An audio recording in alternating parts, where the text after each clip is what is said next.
Well, welcome to another episode of the Esports Classroom Podcast. Here with Jason Lester from Cedar Rapids Kennedy. I'm going to let you introduce yourself and we'll get going. Thanks. Yeah, my name's Jason. I am the designated esports coordinator for Cedar Rapids Kennedy in Cedar Rapids, Iowa.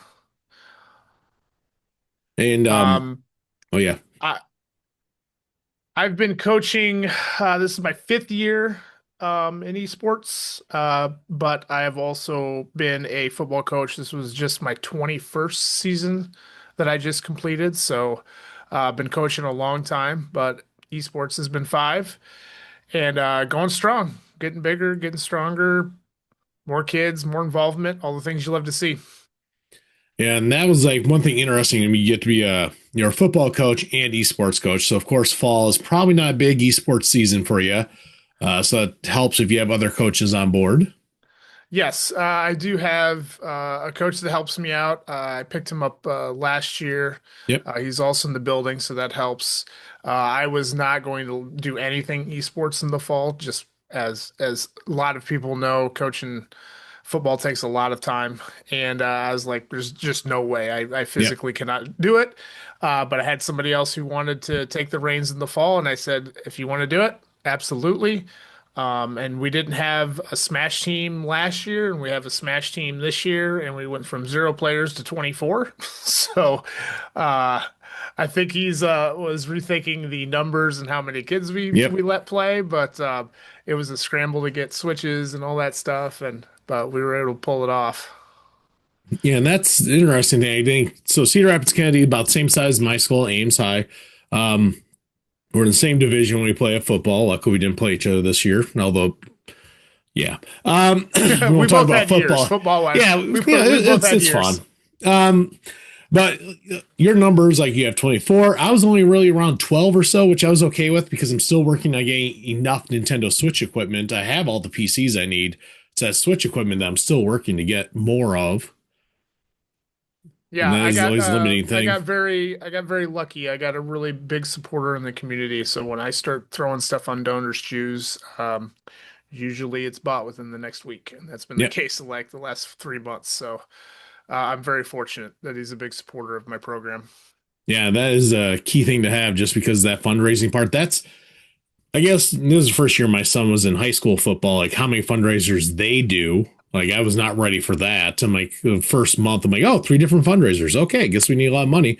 And I've been lazy at that as a esports coach, not doing enough fundraising. And this year we finally got a good fundraiser going and I already got ready to buy two Nintendo Switch 2s. I'm just waiting to buy them.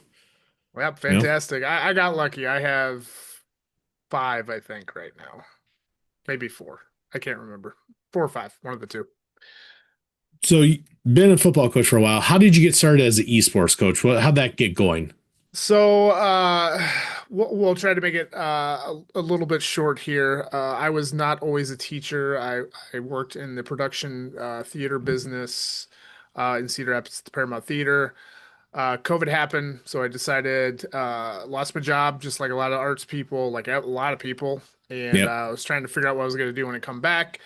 And I still had my initial teaching license, so it just so happened that a computer science job opened up in the school that I've coached at for 21 years, and I jumped at it and hit the ground running. And I kind of, as my like little intro as a first year teacher, you're trying to do introduce yourself and all that stuff. So of course I'm going to show all my kids my gaming setup Yep. and uh, how it evolved over the COVID years. Because what else you going to do in your house other than spend money and build your machine up. And Hmm. so a kid Yep. I got got that. kid he was a sophomore at the time, I think, maybe a junior.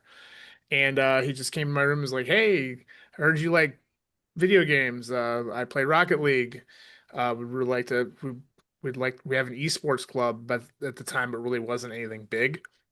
Hey, would you like to sponsor?" And I said, sure. I mean, I really could not say no at an Yep. opportunity like that. It's something that I always wish was a thing 20 years ago, 25 years ago when I was in school. And we started off with three kids with Rocket League. He brought his desktop to school because we had no gear. Another kid brought his PlayStation, and then I used my gaming laptop was the third device. And we almost made the state tournament. We made playoffs and almost made it to the in-person play state tournament at that time. And yeah, so that's basically how it started. And then it was hit the ground running. How do we do more stuff? This Nat McCord was the student's name, and they just was a big proponent of talking to the school board, think how important these things are, trying to get the word out, and it just basically exploded from there. Yeah. And so, I mean, so you got kids interested. I mean, that seems to be the easiest thing with most programs. Are kids interested? Now they got to learn about what esports is. So, how did you transfer those football coaching skills to coaching esports? So I will say I kind of learned my lesson trying to coach baseball for a summer after coaching football for a while, and I learned that lesson that you can't coach uh, uh, baseball like you do football. And Yep. so I'd already kind of learned a lesson of like I think a lot of like coaching philosophies, a lot of that stuff translates how you expectations establish your expectations of the program, expectations of the kids. I think all of that translates. How you deliver it is the thing that changes the most, in my Yep. opinion. You're not talking to a football player, a wrestler, or really from any standpoint of any e-sporter that has had any structured practice or really commitment. Some kids did, but mass majority don't. Yep. So I think it's just your people skills, your dealing with young people. Those are the things that translate, I think, across the board. Then how you deliver the message and what your expectations are is that's the thing that has to evolve and how Yep. you coach. Yeah, I can say like I can tell my kids that have been out for other sports versus esports. Like, my Rocket League team last year was all three kids that played soccer or golf. So they've been part of those teams. They know what they've had to do. And they were also leaders and on the other teams too, because they're able to carry those aspects. It's not something I had to teach them, where some of the players, you had to teach them a lot more about being part of a team. And that's really, I think, the key to it all is you're teaching and working with kids that are not remotely used to that kind of structure or Yep. camaraderie. I tell them all the time, like especially when I'm talking about their language or their interpersonal skills, like you are not playing in your bedroom Yep. anymore. And and a lot of these kids don't have that experience in their lives, which is why this is so important. But it takes a lot of patience. It takes a lot of reflection on how far do you take your discipline? How far do you take your commitment? Where do you give back a little bit? Because I've also noticed, even with some of the athletes, um, we try to emphasize. I was just talking to my coach about this today, already getting a little burnt out because he had like a full practice plan. We go to all these clinics and like, here's the structure. This is what we're gonna do. And Yep. the first day, it went right back into his face from all the kids. Like, why do we got to do this? Blah blah. All of that stuff. And for some of the kids that have the structure, this is kind of an activity that they feel like I don't have to have all the structure and still enjoy. So it's Yep. definitely a give and take. Um, and I was full like supportive of his decisions to, yeah, let's structure this, and it's easier to start strong and then back off Yep. because we've had other years where we try to like hold it or try to add to it as a season, and it just doesn't work. So we really start with that structure right off the bat, and then we've already started talking. We're like 2 weeks in. All right, so what do we have to get back to them now? Because we're getting a little bit of pushback here and there. Yep. Yeah, we got a little later start because our Smash season actually looked like we might make the playoffs, but I mean the state tournament, but I guess not. So we just had our first Overwatch practices this week, and it's a lot of the technical issues because, like, I think most of the kids came in and said that, well, I only play an Xbox or PlayStation. And I'm like, all right, well, now you got to learn a PC because we don't do console here.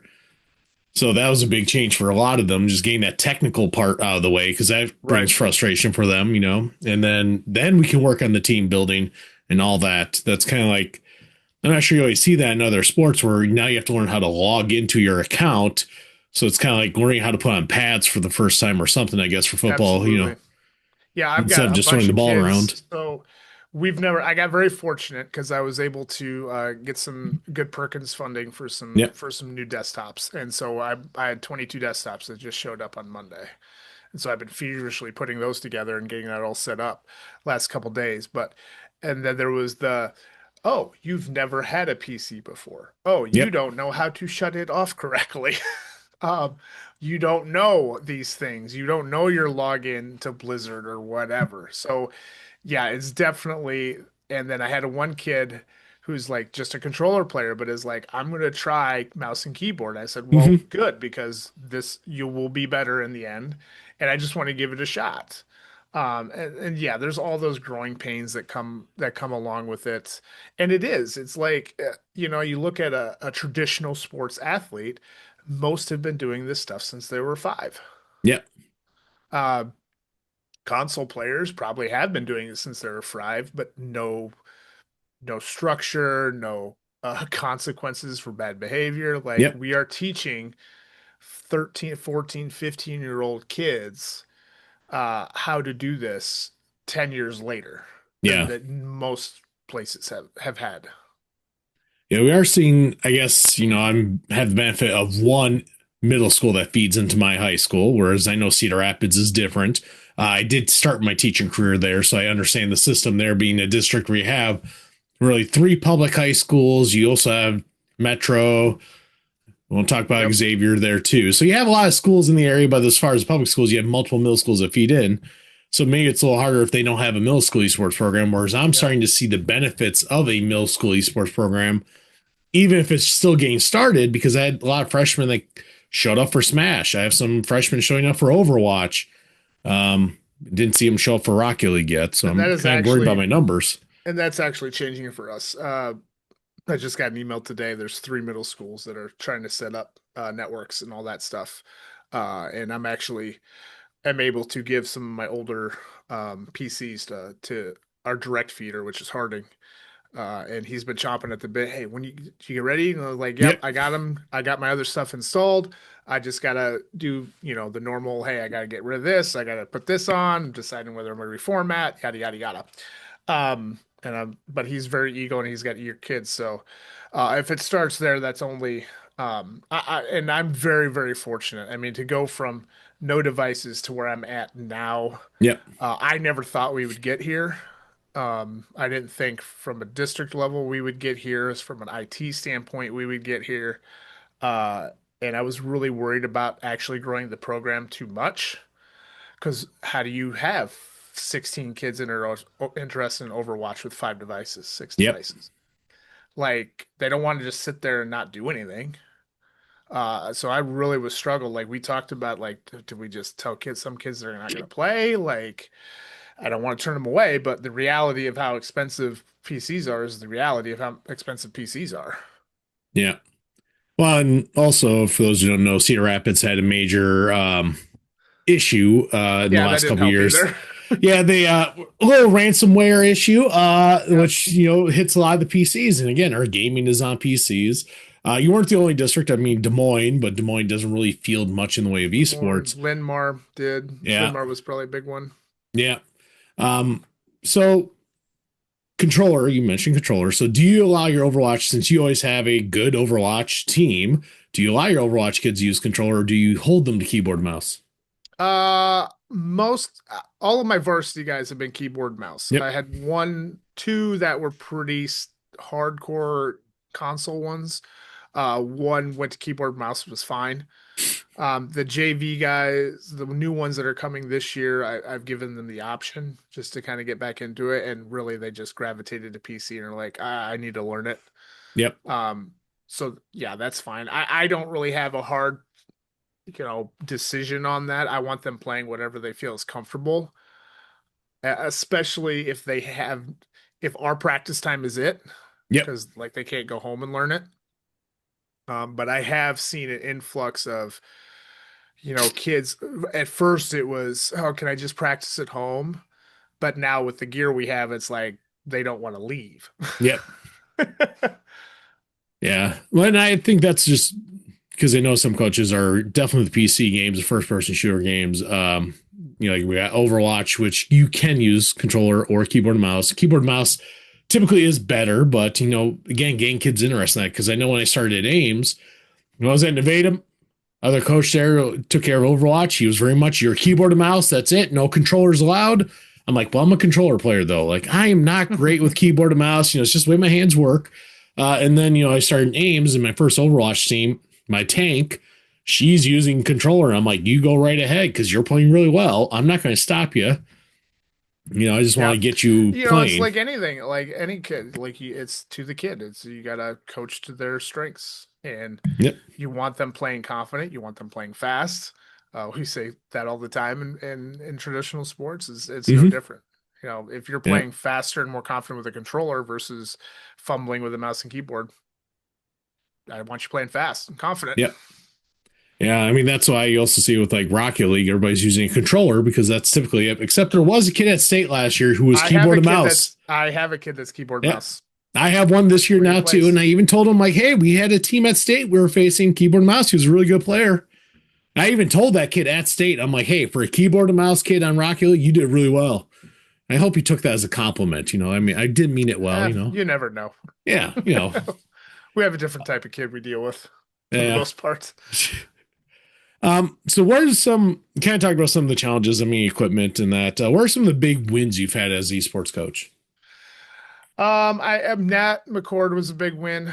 Um, from what I talked to his mom in great length, and when Nat was a sophomore or junior, they were very much not sure what they were going to do, if they're going to college or not. And esports got them the direction that they needed to get to college, and ended up Yep. going to college and still is in college. Um, as things kind of happen, like, I believe they are a junior now, so communication starts to fall off after a little bit, which is totally understandable. But Yep. I think they're doing well. That is definitely one win for sure.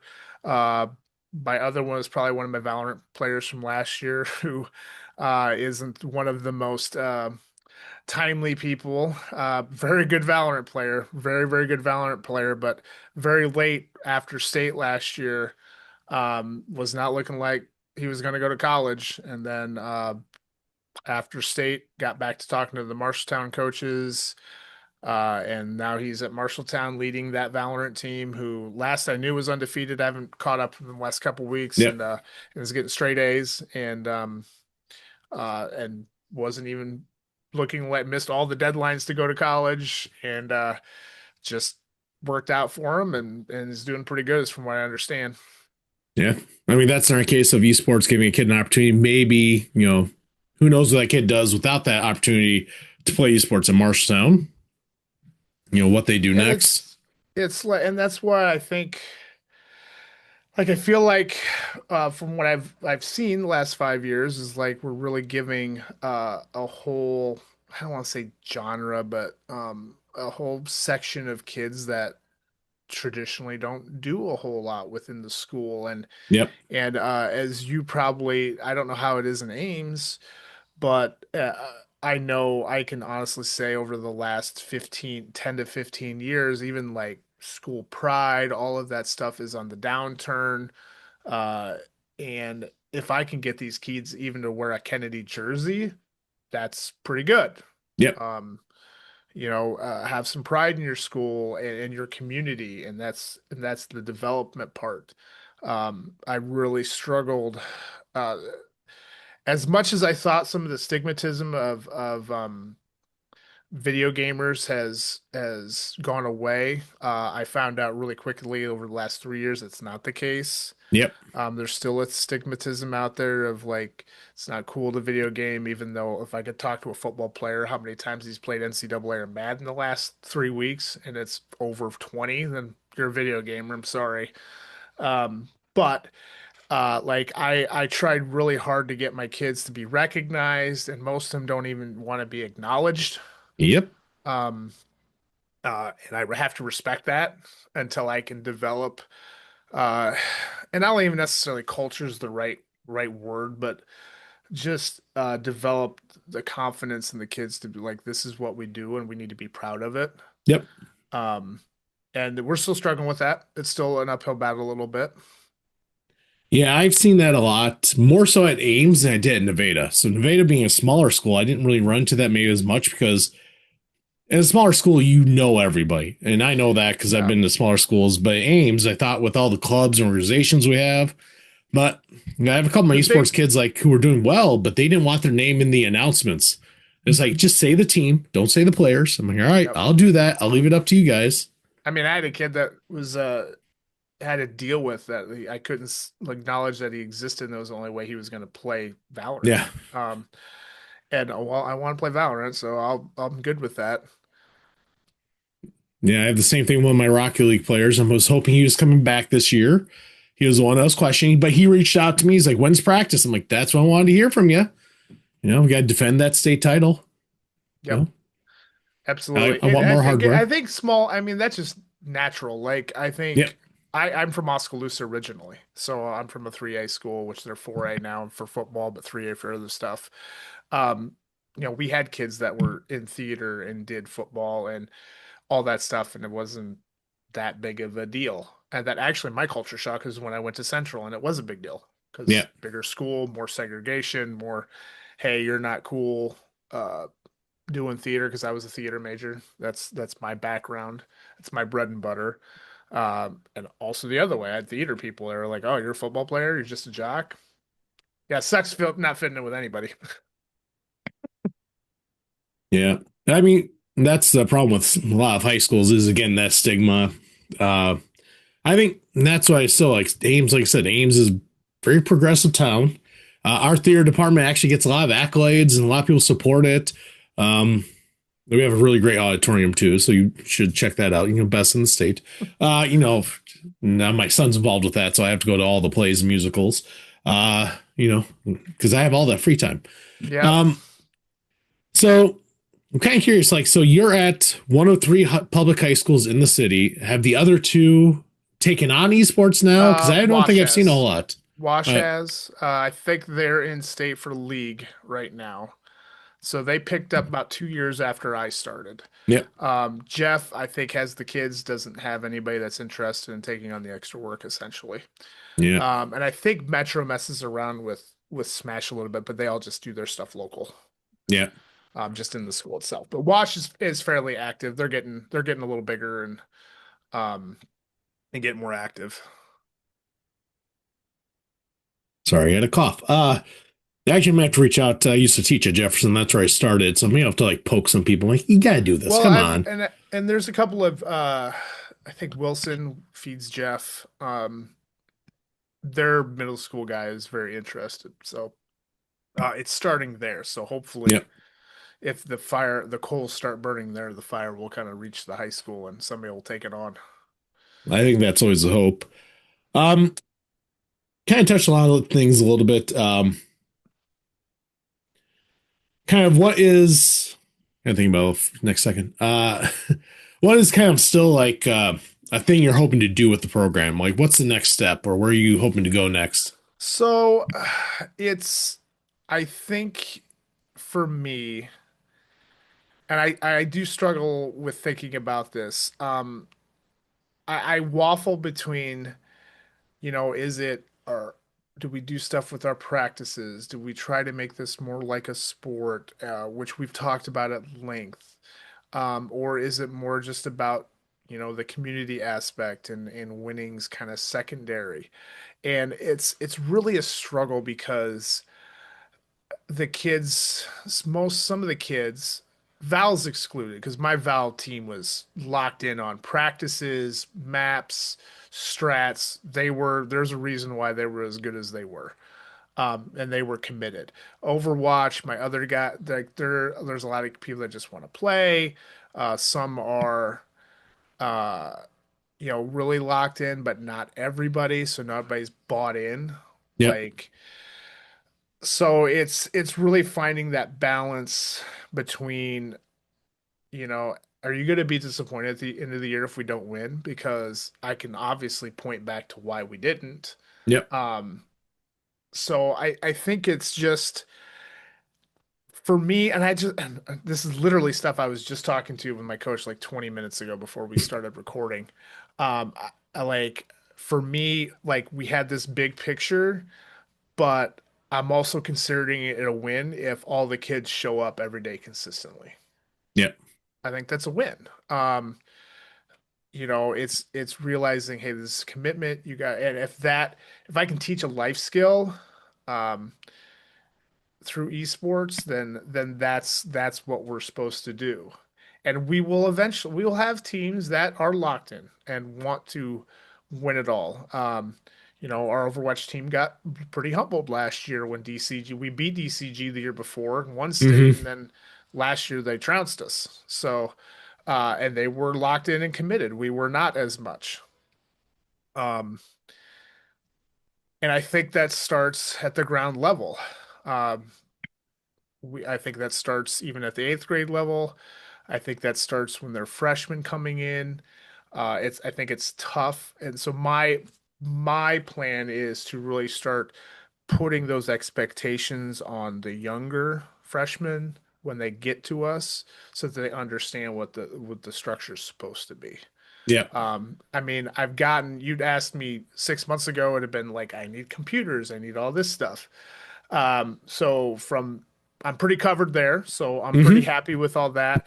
My next portion is like, hopefully, I think I'm getting a room change to a bigger room, but also making it an inviting space. Um, make it like when you walk in, you're like, oh, this is legit. This is real. Like Yep. we got lights, we got computers, we got real desks, we got good chairs. It's a place you want to be at every day. Yep. I'm hoping for that someday down the road Furniture's myself. so hard to get. That's the Yeah, well, hardest thing. space too. I can get computers, I can get technology. I'm dying for desks and chairs. That is the Yep. hardest thing to get. I think we covered a lot. Is there anything else you wanted to share or anything? Um, well, whoever's listening first, thanks for listening. I always appreciate people taking the time. I also think that we didn't really touch on this, but I think educating parents is a huge step and part of this. Yep. It's getting parents to understand this is a structured thing, and I already had a Rocket League parent emailing me today and said, "Well, he can't play Rocket League because he's got to work on his grades." Hmm. So now I got to think about, okay, well, from a sports standpoint, you know, that's why can't we this be a reward? If you get good grades, hey, you can go play Rocket League or Yep. like, you know. So it's that I try to have a parent meeting every year. I didn't this year. I still might. Football really took it out of me this year. I was a had JV coach this year, and I went to Des Moines 3 times and Waterloo once, and JV's football season really kicked my tail in this year. Yep. So my thought wasn't on, oh, what's the next thing I can do right away? Yeah, But no, I no, do agree. Parents is a big thing. I know I need to work on that a little bit, but luckily I've had the same players, but I'm getting a lot of new ones this year after like yeah. 10 seniors graduating. Smash I hit hard. I have not really hit it very hard on Overwatch, but a lot of the kids are kind of ones that have already been in the program, and some were Smash kids, so I don't have to repeat necessarily that portion of it. But yeah, just keep going strong and fight the good fight. And Yep. there is a place for every kid in this, and yeah, we're definitely seeing an uptick. I mean, I think as far as how many kids we have in the program, we will probably be at actual 60 bodies by the end of the season of different kids because we do Yep. have some kids that play different same titles. I have no idea what's going to happen when Rivals hits. I've heard a lot of chatter that a lot of kids are going to show up for that one. So we'll Yeah. see. I'm glad we're Spring should be piloting it this interesting. year. I'm glad we're piloting it because I'll have three, but I'm replacing my entire Valorant team. So we'll see how that works. All right, we're gonna end with the fun question. So, what's your current favorite video game? What's your favorite video game of all time? Currently, I've been playing a lot of Arc Raiders. I'm not Yeah. traditionally a looter shooter type, but the game aesthetics has really gotten me going. I don't play a lot. My coach has already got like, I don't know, 40, 50 hours in. I've got like Yeah. 10. I am a dabble gamer. I'm really bad about sticking to one game. It's whatever I'm feeling that night. Oh, I'm gonna play Yep. Rivals for a little bit. I've actually reinstalled League of Legends, mostly because I'm playing the TCG now. And I had to get back up in my lore on that. I've got like, I don't know, 20 games on my PC, and I can only possibly play maybe two of them. Yep. But they're all there just in case. Favorite game of all time. I was a big sports game player growing up. So my actually favorite game was Bases Loaded on the SNES. When I Yep. got my SNES, I opted for Bases Loaded rather than Mario. I'll never forget the four umpires' names were Yuck Dum Boo Bum. I, I, I loved the NCAA. I loved the early Maddens. Yep. I learned the rule of hockey from NHL '95. But as I got older, probably the second one, I was a big Counter-Strike player for a long time. So I played a ton of Counter-Strike. So that's Yep. probably like my all-time favorite. It's impressive that game is still around. It's been around since I was in college, just different iterations. But Yep. yeah, Still going. I like my tactical shooters. Yep. I have this problem is I can't sit down with a one player game, a first player game, a story Hmm. game because I get too damn bored. Yep. I am still competitive in almost everything I do. So every game I feel like I have to play a competitive game, even though I stink and I'm not very good. I was gonna say I do have bases loaded. I think in the other room because that was one of those games I It added was a to my great game. collection. It's It was a great great. game. I used to, because back then they didn't have like stats. So I would keep the stats. I would do all of the stats because I was a big Stratomatic baseball player too, a board game. And I had all the sheets and I would keep the stats for my leagues that I was playing in, even though it was a metal bat. Yep. All right. Well, thank you for being on, and thank you everybody else for listening. Yes, thank you so much for having me. It's a pleasure. All right.